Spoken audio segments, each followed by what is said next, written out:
Welcome back to the Fit Minute Podcast, Fitness for Real People, with your host, Gabrielle Mazar.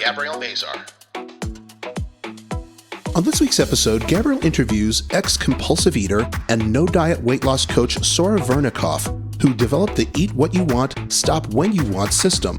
They discuss why diets don't work and often ultimately fail, and how her system has helped people stop dieting and enable them to eat what they want. And now here's your host, personal trainer and stretch therapist, Gabrielle Mazar.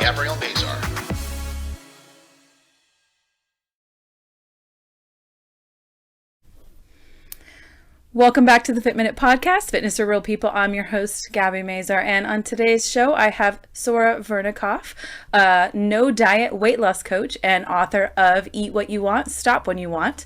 So welcome to the show, Sora. Well, it's just a pleasure to be here, Gabby. I'm really excited to share my information with you and your audience today. Yeah, so you are an ex-compulsive eater, and you developed the Eat and Stop Yourself diet and diet system. So tell us a little bit about yourself and kind of how all this came about. Well, over 20 years ago, I used to teach elementary school in the worst areas in Brooklyn, and I had really tough kids. And but after many years, I finally had it down to a science. Like, these were kids who had a hard time sitting in their chairs, would throw chairs, do all these things that were really challenging. It took me about 5 years, but I learned how to manage them. One day, I was looking at these fourth graders, and I was on another diet. And I said, hey, Sora, how come these fourth graders who walk, talk, and do those other things listen to you, but food has no animate qualities? It just sits there, and you can't stop thinking about it, and you can't stop eating. I was pissed off. And that was my aha moment. I said, what if I could vacuum all the extra times a day I thought about food out of my mind? Just like the game concentration, what's on the other side of that extra food thought, and how would I change my life? And then how could I help others? And that was the day that I stopped dieting. But in addition to that, a part of that exercise was I was also committed to journaling every thought prior, during, and after every intake, because I was obsessed with finding out why I thought about food all day. And I did. I did. And as a result of seeing the situation, I then was able to create this program that's in my book.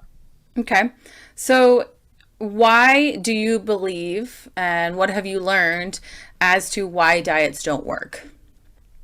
Well, so there's a couple of parts to that. So first, I'd like to introduce your listeners as to what a diet is. Is that okay for you, Gabby? Yeah, absolutely. Okay, so I want everyone to think of a diet like a clock. We all start at 12 o'clock. Oh my God, I have to lose weight. I'm getting married. I need to take a cruise. I want to get into my Halloween dress. And what do? I have to diet. Now, if you Google diets, you'll see there's like over 150 diets. And what I like to say is, if diets worked, why would we need so many? So now if we go back to the clock. We start at 12 o'clock. A diet is a group of rules created by, say, 4 people in a corporate boardroom. You have a therapist, a nutritionist, a psychiatrist, and someone in management. And then they decide, these total strangers that you will never meet, they decide what you can eat, when you should eat what, and how much you should eat when. And they say, now listen to us, because you can't trust yourself when it comes to food, but you can trust us. So what happens is you go on these rules created by these other people, and your goal is to lose weight and get healthy. All right, great. You follow the diet a day, an hour, a week, whatever. It's different for everyone. Now let's go to 3 o'clock. I can't take it anymore. I just need 1 extra piece of cheese and 1 extra piece of bread, and I'll be fine, and I can stop. And then what happens is you go through the whole thing of cheese and a whole thing of bread, and then you have a few Oreo cookies in there. So, because you've been good at 3 o'clock, okay? So at 3 o'clock, I'm good. That means you're a worthwhile person because you're following other people's rules. Now let's get to 6 o'clock. You can't take it anymore. You're out of control. You want an extra piece of cheese. You want an Oreo. You want an ice cream pop. So you have it, and then you can't stop.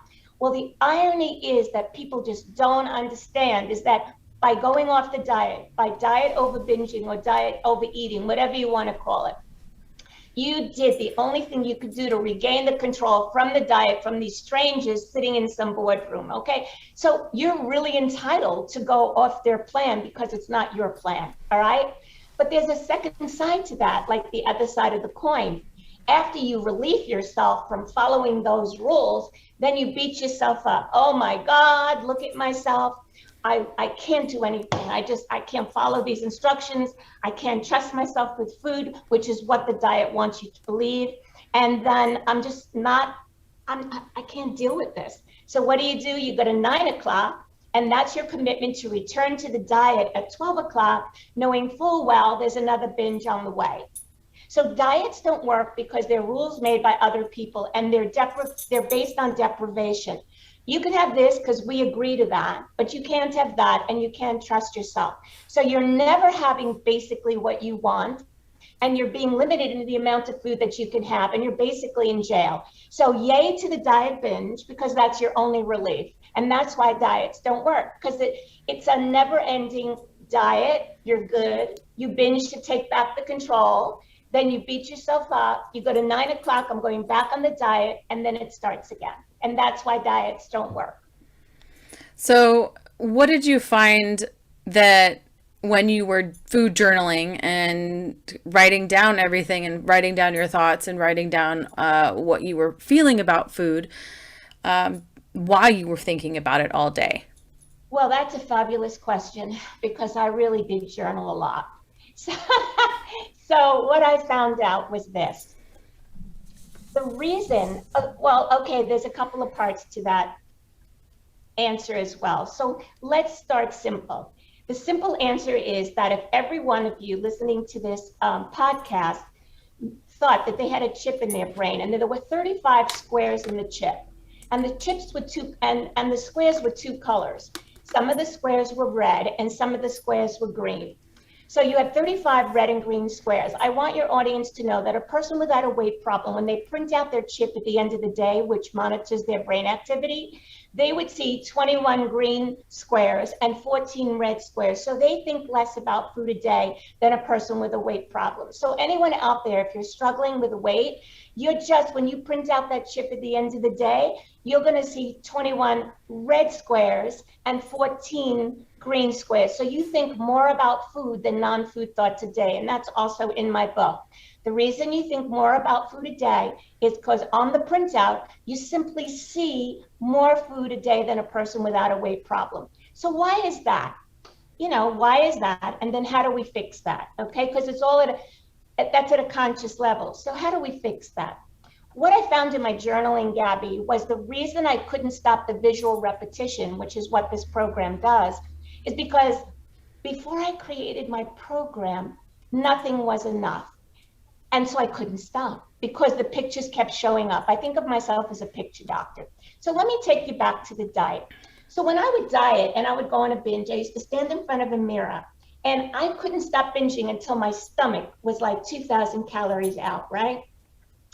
And so I began to think about this a lot. And I realized that before I developed my program, the only thing that made me feel that I was putting enough food in me was an extended stomach. I had no other way to know what was enough, because don't forget, you're following the rules of the diet. They decided how much was enough. You're at their mercy, and then you can't take it anymore. And really, when you binge and you stuff your stomach, that's the only thing that lets you know that you had enough of what you wanted. So what I came to see was that the reason I was a visual overthinker, which is what people with a weight problem are, you're a visual food thought overthinker, is because nothing is enough. When I realized that nothing was enough, I said, okay, I need to create a program where everything you eat is enough, and you know when you're going to stop yourself before you eat. And the way that I did this was I actually transferred my classroom management techniques to food management techniques. And I used the same thing on food that I used on fourth graders. And it took me a while because don't forget, I was spending my life with my big pens. But I did take off 25 pounds, which I've kept off since '84, and work with hundreds and hundreds of unhappy overthinkers. So the only way that you can have the choice to eat and stop is to know that you're giving yourself enough. Because let's face it, when you have enough of something, Gabby, do you want more? Basically, let's keep it simple. You know, like let's say you have 5 black dresses, like, and you go into the store and you go, how many black dresses are enough, Gabby? And you say, I have 5, that's enough. You know, you decided 5 was enough. Now, if 5 wasn't enough, then you go, no, 7's enough. So you'll find 2 more dresses, but when you go home, you'll feel satisfied. You'll have 7 black dresses in your closet, and that's enough because you decided how much enough was. Well, everyone listening that's on a diet, you have no decision-making capacity on how much is enough without feeling guilty. And the 2 techniques that I developed allow you to decide how much is enough before you eat, because I'm all about the before. And then you're going to know when you're going to stop before you eat. Imagine the power when you look at that food and you know that you will know exactly what you're going to have before you eat. You chose the food and you can stop. How do you know how to make that decision? What are your markers for what that decision would be? I mean, if you're not taught that, you know. Well, you're not. Yeah, I mean, really. That's what I'm here for. Right? So that's what I committed my life to figuring out how to do this. So what do you think is a result of causing people to be overweight to begin with that makes you have that thought of having more thought of food than not? Okay, well, Gabby, what do they say on these TV programs? What do they say when they want it with transparency? In transparency, you know how these newscasters say in transparent. I'm not a therapist. I'm a behaviorist. You know, I'm someone who helped myself. I have no degrees in I have 2 master's degrees, but they're not in psychology, all right? But I know the answer to that question, but since that's not my specialty, I'm going to plead the 5th. I mean, I know the answer, but I'm pleading the 5th on this one because that's not why I'm here. I'm here to teach your listeners how to eat and stop. Okay. All right. I'll accept that answer. I'll accept it. So I mean, I have an answer, but you don't want to hear it. Fine. I will accept that. So then how do you teach people how to consistently eat and stop yourself?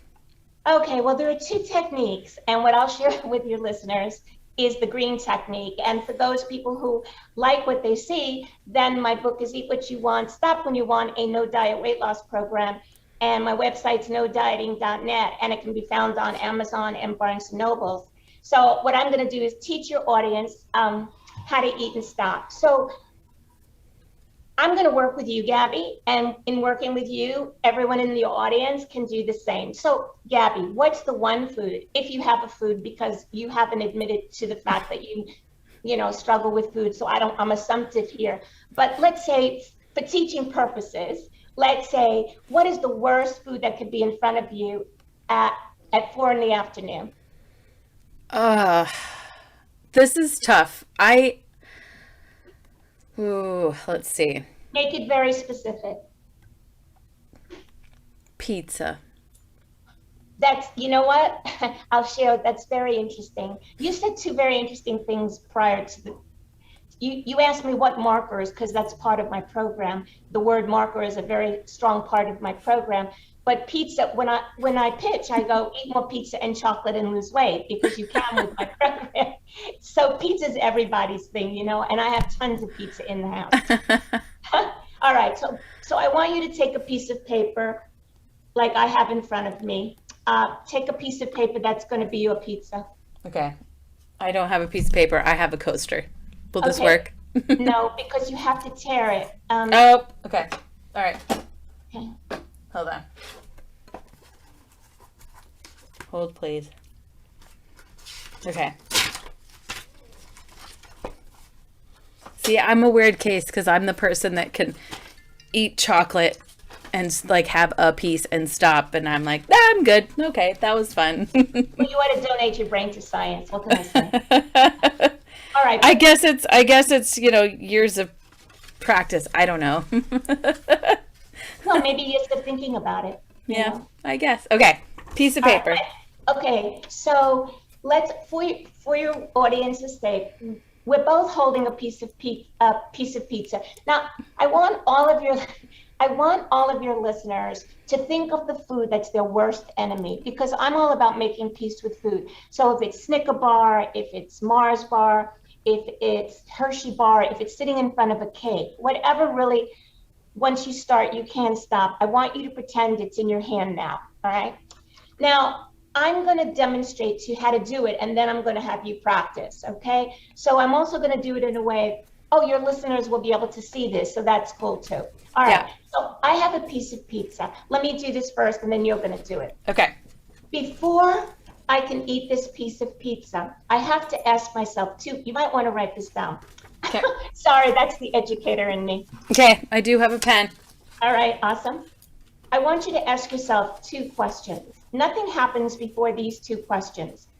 I want you to look at the pizza and ask yourself, how much is enough and how much is too much? And I want all of your listeners to do the same. I want you to think of that food that terrorizes you, and I want you to think how much is enough and how much is too much.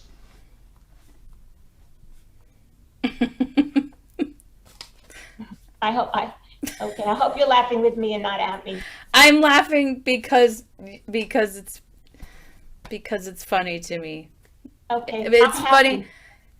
It's because my answers are probably so ridiculous because don't place judgment, you know. To myself. Okay. Okay. So I'm going to show you what I'm going to do, and then I'm going to have you do the same. Okay. So for teaching purposes, I'm going to say I have a piece of pizza, and I've decided that half of the pizza is enough. Okay. And half is too much. So now I made those two decisions. I'm looking at the pizza, it's half and half. And I'm going to show you what to do if you want more. So let's just hold up on that. So now I'm going to divide the pizza. I'm actually physically going to separate the amount I decided was enough and the amount I decided was too much. Debbie, I want you to do that now. I want you and your listeners to divide up what they're holding in their hands. I want you to pretend, for those of you that don't have a paper in your hand, how much is enough and how much is too much. And Debbie's doing it now. And Debbie, how much is enough? 2 pieces. Well, I only see one. How much? You had 1 piece of pizza. That's 1 piece of pizza. Oh, I have to divide it into pieces. Yeah, so you had 1 piece of pizza. How much is enough? How much? Okay, 2 pieces of pizza is enough. Oh, so wait a minute. Now we're talking a different story. So you have 2 pieces. Okay, so Debbie, you had 2 pieces of pizza. Look at the 2 pieces of pizza. I want you to tell me how much is enough and how much is too much. Are you telling me the 2 pieces are enough? 2 pieces of pizza is enough. Okay, this is how the program works. I'm really glad you did this because this is like upgrades the conversation. Before you can eat this pizza, you just decided that 2 pieces were enough. But in order to use the green technique, you have to first set aside a marker, the amount that's too much, to designate the amount that's enough. So let's say for teaching purposes, and I'm just going to do this for you, take off a little teeny piece on the edge. Now you have 3 pieces in front of you. You have 2 pieces of pizza and a teeny tiny part called the marker. That marker tells you that you've identified how much is enough, and the marker lets you know that you're going to stop yourself. So I want you to pretend to eat the 2 pieces, but never your marker. Okay. Okay, I want all the listeners to pretend to eat all the pieces. Okay, Debbie just finished eating her 2 pieces of pizza, but what does she have left over? She has her marker. This marker means I ate enough and I stopped myself. Now, if you had no marker, I call it pre-programmed eating. Nothing is enough because you didn't consciously decide how much is enough. So what could happen to Debbie or any of the listeners out there? Let's say pizza's your thing, listeners. You might say, oh, I want a 3rd piece. Is a 3rd piece really going to be enough? You don't know because you didn't decide how much was enough and how much is too much. So the way the green technique works is the food is in front of you. You ask yourself two questions. How much is enough and how much is too much? Now, if you're having an ice cream bar or a candy bar and you want the whole bar, that's fine, but just scrape a little off under your fingernail and that's your marker. That's your marker. You got to have a marker. No marker, no eat and stop. That's the rule. That's the rule. That's the rule. So what does this technique do for you? Well, when you begin to see that you can eat any food you want, and I mean any, and know when you're going to stop yourself, who's in control? I guess you are, because you're telling yourself when you're going to stop. I'm in control. Do I have to go off my program because I'm following the rules of 4 other people that are paying their mortgage or for telling me what to put in my mouth? No. Okay? So eat what you want, stop when you want, and it's a no diet weight loss program. The more you consciously use how much is enough, how much is too much, set aside your marker. Now, let's say you're in a restaurant, for those listeners who want to know what to do in a restaurant, and you get chicken, broccoli, and a baked potato. What you do is you look at your plate like a clock and you pick a time. So I pick 12 o'clock. I say how much of the chicken is enough, how much is too much, and I move the amount that's too much to 12 o'clock. How much of the potato is enough, how much is too much, and I move too much to the 12 o'clock. How much of the broccoli is enough and how much is too much. Now I know all my markers are at 12 o'clock. Well, now I can eat and stop. Now you might say, but Sora, what if I want more from the markers that I left up at 12 o'clock? Well, just remarker it. Just remarker it. No markers, you don't eat and stop. Now this works in conjunction with the red technique. And for that, folks, that's the secret sauce. So you have to buy the book. So do you think that people will still overeat because they don't know how much is still too much? Okay. Fabulous question. It begs the old adage, which is how much is too much. So here's what I say in the book. When you think you're having too much, and your eye becomes trained, when you think you're having too much, you have to ask yourself one simple question. What do I want more? Too much or my weight loss? What do I want more? Too much or my weight loss? But until you begin to give yourself enough, you can't cut back. Because right now, everyone listening to this podcast is deprived. So until you learn that you can have enough of cake, candy, ice cream, whatever, only then can you negotiate letting some go. You know, you only can let go when you know you have enough. And now your listeners are deprived people. So once you use the technique, learn you can have enough, then you begin to look at each experience differently. If your weight isn't coming off as quickly as you'd like, the next time you take 3 bowls of ice cream, when you go to your 3rd bowl with your marker, you might say, what do I want more? A 3rd bowl of ice cream with a marker or my weight loss? Because then you're more in control of making a choice to cut back because there's no deprivation. Yeah, I guess that's true. I mean, if you're thinking about it and you want something more because you have a goal in mind or you have an idea in mind of what you want, then you are in control of the actions that you want. You know? See, it's like I was an educator for so long. I liken a diet to the Pied Piper of Hamlet. You know that story? He marches the kids with his pretty music, and they all drown in the river like rats. Well, that's what a diet is. You know, it's 4 people telling you, be good, eat the foods we tell you. You'll have a high self-esteem through the act of deprivation, but you'll be thinner. And then statistics show that 97% of all people who lose their weight on a diet regain it within 2 years. Absolutely. 100%. And I think because, well, there's a lot of reasons, but one of the things that I've always, being in the health and fitness industry, I think one of the things for me is that, you know, I've had a lot of people ask me, write me a diet, I want a diet plan. And it's difficult for me because, one, I don't know what you eat. I don't know what you like. You know, what I like, how I eat is totally different than how you, like I said, you know, the other day for lunch, I had tomatoes and mozzarella and basil and a bowl of clam chowder or a cup of clam chowder, and I can't even remember what else. And I made it all at home, and somebody was like, "You made that at home for lunch?" And I said, "Absolutely." And they were like, "That sounds ridiculous. I made myself a turkey sandwich." Okay, well, I don't really do deli meat. I don't really eat bread, so for you, that's a turkey sandwich. That sounds great. But for me, that's not something I would eat for lunch. So making a diet for somebody else, you're not going to eat cottage cheese. I like cottage cheese. You might not eat dairy. So it's very difficult. But Gabby, you know what's so interesting? If you take what you, I mean, because I know this 100%. People are asking you, watch this. People are asking you to create rules for them. Right. So and you're not going to follow it anyway. I've never once had a client. That's not true. I have had people follow diets. I've had hundreds of clients, and I could say probably 2 out of hundreds have followed a diet to a T and lost the weight and kept most of it off.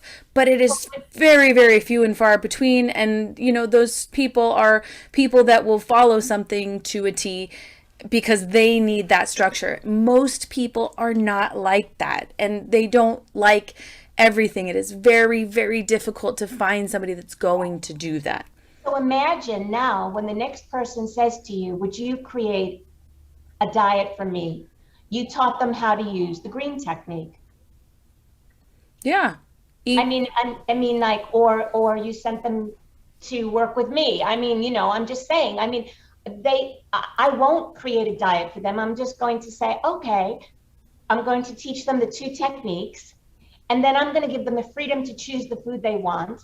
And for the first time in their life, they're going to feel so empowered, because it's all their choices. Yeah. So what are some ways that your kitchen or your kitchen utensils can actually help you to lose weight? Well, I speak a lot about a neutralized kitchen because I've trained my brain over decades. So, but in very simple terms, a neutralized kitchen, you shouldn't have any food inside your kitchen that's going to get you up at 3 a.m. Okay?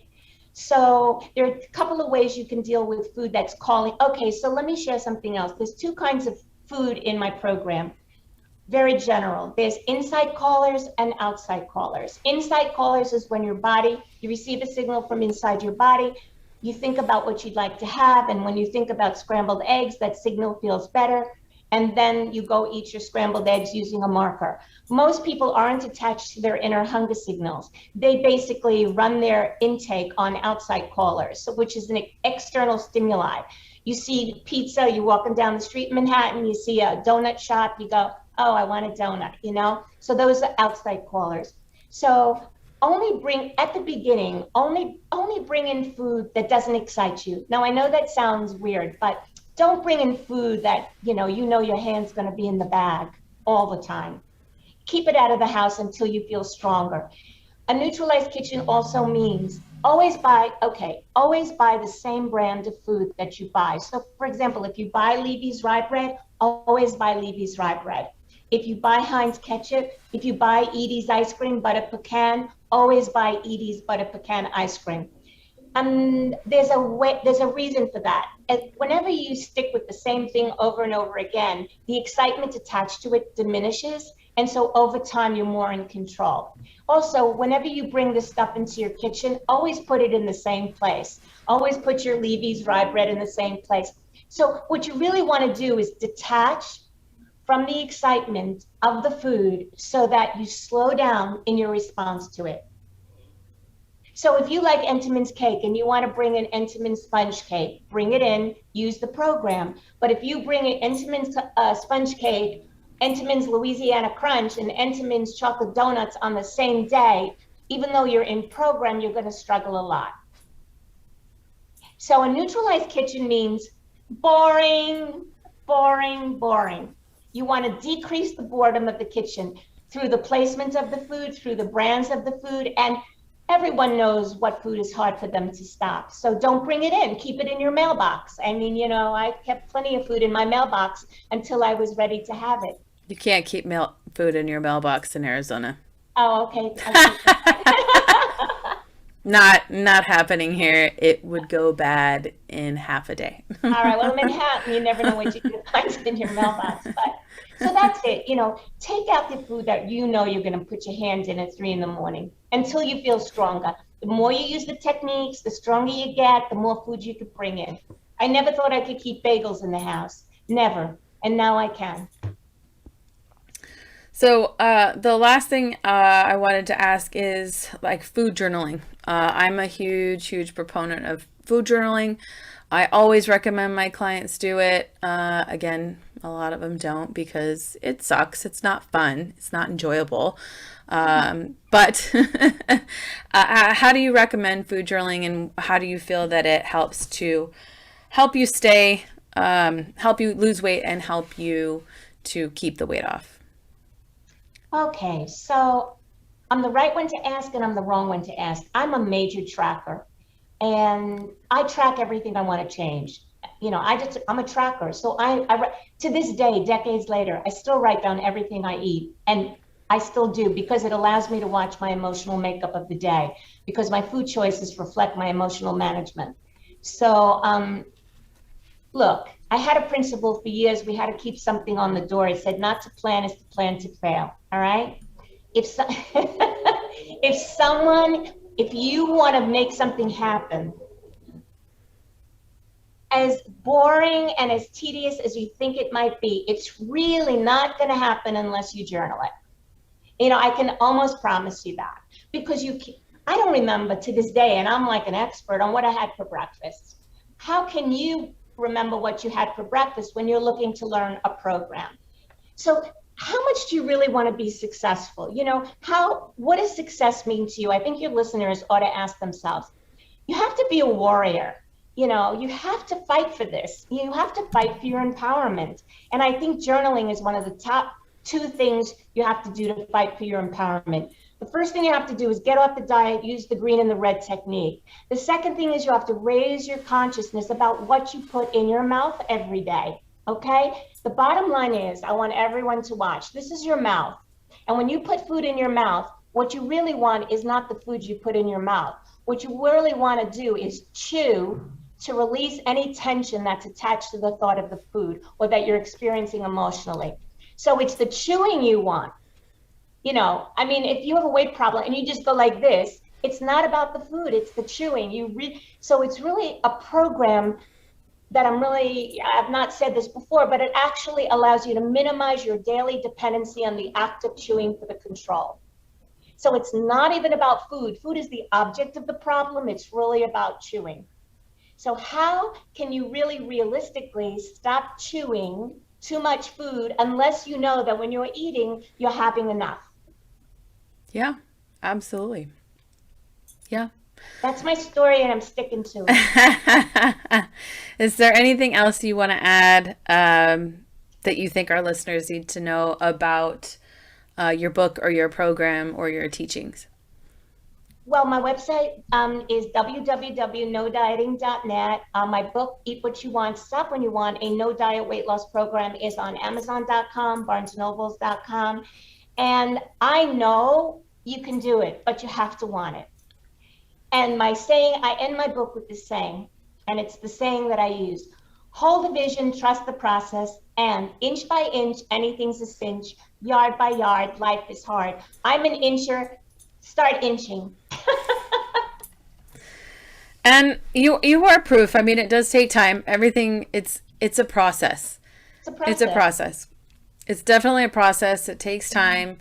Right. It's not something that happens overnight. And I think there's no overnight. No. There's no overnight business. So whoever's listening who wants it now, don't even begin, because it's a process, and you must be kind and patient with yourself.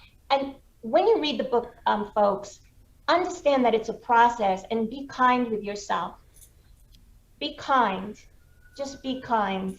Yeah. And gentle, Yep. Right, Gabby? Absolutely. Yeah.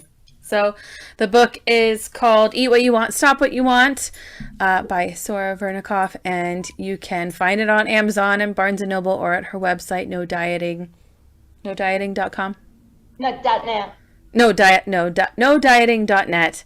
And you can also work with her as well. So thank you so much for coming on today, Sora. My and pleasure. We super appreciate it. Some great information. Oh, and thanks. Of course, we all want to eat what we want. So I think that's Well, you see, the thing is, I feel like I've been called to the mountain because I want, especially women, we do all this stuff, but they still can't control their food. And so they have low self-esteem because of that. I'm saying maybe some women do, like they can do all these things, but they can't eat and stop. But now I'm saying to you, yes, you can. Yes, you can. I even wrote a poem. Yes, you can. But you can't do it without my work. Yes. So if you need help, if you want to eat what you want and be able to stop when you want, look her up, check her out. And thanks, Gabby. Yes, thank you so much for coming on. Oh, my pleasure. Thank you so much, everyone, for listening today, and we will see you all next week. Thank you so much for listening to the Fit Minute Podcast, Fitness for Real People, with your host, Gabrielle Mazar. If you would like more information on today's episode, you can find it in the show notes and on Gabrielle's website at www.destinationfitcations.com. Visit to keep an eye out for upcoming Fitcations. Be sure to share the show, give this podcast a review, and subscribe so you won't miss an episode. Join us next week to hear more stories from people just like you. This has been the Fit Minute Podcast, Fitness for Real People, with Gabrielle Mazar.